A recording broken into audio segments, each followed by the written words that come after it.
Hi friends, welcome back to another video of Gyanpur. तो आज के वीडियो में हम प्रैक्टिस सेट 2.2 की शुरुआत करने वाले हैं। So practice set 2.2 is based upon solving quadratic equations using factorisation method.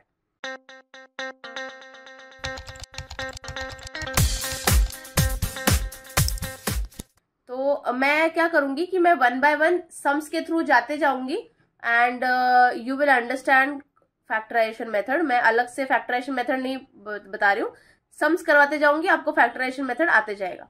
ठीक है, क्योंकि पूरा प्रैक्टिस सेट 2.2 में we have 12 questions and we have to solve them using factorisation method. तो आपकी अच्छी खासी प्रैक्टिस भी हो जाएगी। तो अब क्या होता है फैक्टराइजेशन मेथड, है ना।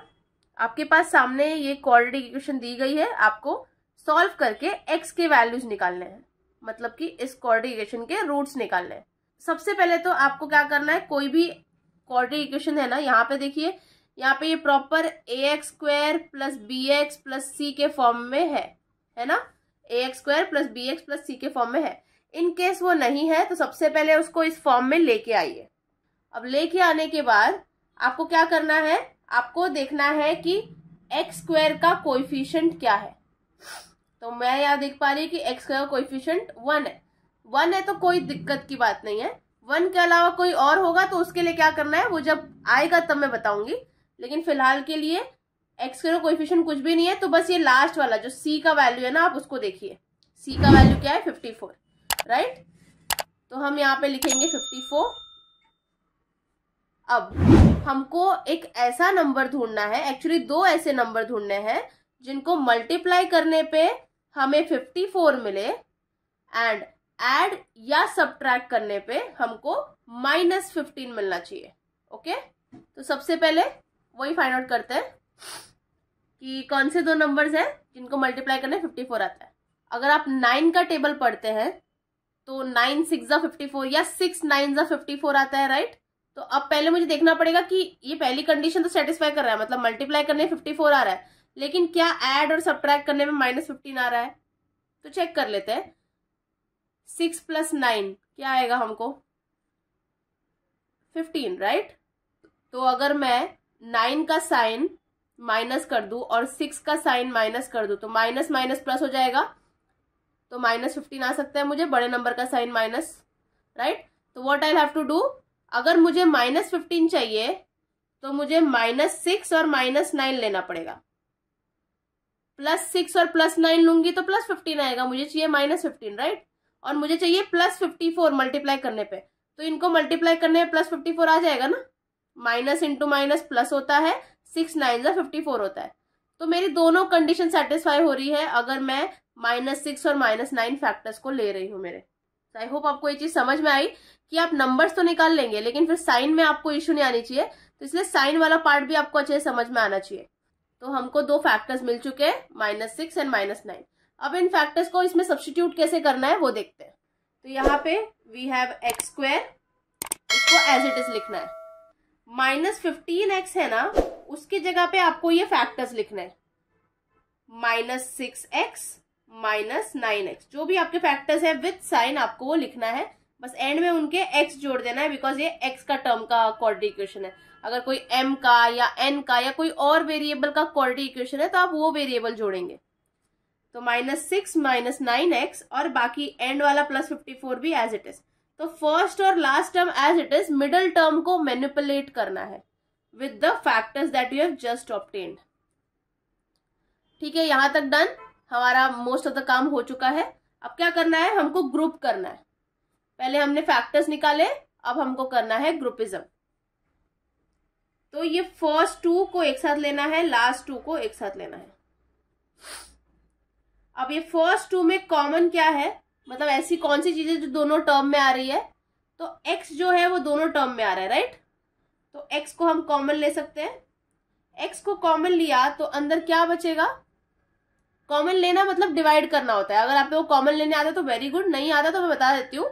जैसे कि मुझे अगर इनमें से x कॉमन लेना है तो मैं हर एक टर्म को x से डिवाइड करूंगी। तो x² अपॉन x है ना, x से डिवाइड किया, क्या आएगा, x आएगा। तो यहाँ पे लिखूंगी x 6x को भी x से डिवाइड करना है। x कैंसिल, क्या आया 6। जिनको कॉमन लेने नहीं आता मैं उनके लिए बता रही हूँ ये चीज। सिमिलरली ये वाले में देखिए, इसमें x कॉमन है क्या? नहीं, x is only present in one term not the other. But इसमें देखिए 9 के टेबल में 9 तो आता है और 54 भी आता है, तो 9 कॉमन है इस टेबल में, इस पर्टिकुलर एक्सप्रेशन में। ऑल्सो माइनस, यहाँ पे माइनस है, यहाँ पे प्लस है, plus is made up of 2 minus, right? तो माइनस भी कॉमन है इसमें, तो मैं माइनस को कॉमन ले सकती हूँ, मैं 9 को कॉमन ले सकती हूँ, राइट? तो अंदर क्या बचेगा चेक कर लेते हैं। -9x को -9 से आप जब डिवाइड करते हो तो क्या आएगा? -9 कैंसिल, -9 कैंसिल, बचा x, तो x आएगा। 54 को जब आप -9 से डिवाइड करते हो तो 9 1 जा 9, 9 6 जा 54, -6 आएगा, बराबर? ये माइनस ऊपर चला जाएगा, -6, तो -6 लिखेंगे यहाँ पे। आई होप आपको ये कॉमन लेना समझ आ रहा होगा। नाउ जब आप ये कर ले तो आपके पास ना जो ये अंदर के ब्रैकेट्स है ना वो सेम आएंगे। अगर सेम आ गए मतलब समझ लेना आप बराबर जा रहे हो, अगर सेम नहीं आए मतलब आपने कुछ गड़बड़ की है, ठीक है? तो ये दोनों ब्रैकेट्स मेक श्योर कि सेम आए। तो हमारे पास पहला फैक्टर हो गया x - 6, हमारे पास दूसरा फैक्टर हो गया, ये देखो ये तो सेम ब्रैकेट है ना, तो उसमें से एक ब्रैकेट मैंने ले लिया। दूसरा कौन सा वैल्यू हमको लेना है? x, और ये जो बाहर वाला -9 है उनको साथ में लिखना है। तो x और ये बाहर वाला -9 इक्वल टू 0। अब क्या करेंगे? ये x - 6 इक्वल टू 0 लिखेंगे, x - 9 इक्वल टू 0 लिखेंगे। तो x - 6 इक्वल टू 0 और x - 9 इक्वल टू 0। तो x का वैल्यू निकालना है तो -6 को उधर भेजेंगे तो +6 हो जाएगा, तो x इक्वल टू 6, और -9 को उधर भेजेंगे तो x इक्वल टू 9। तो आपके इस क्वाड्रेटिक के दो रूट्स आए, पहला x इक्वल टू 6 एंड दूसरा x इक्वल टू 9। तो you can write x equal to 6 and x equal to 9 are the roots of this quadratic equation. तो ये था फैक्टराइजेशन मेथड का यूज करके क्वाड्रेटिक इक्वेशन के वैल्यूज निकालना।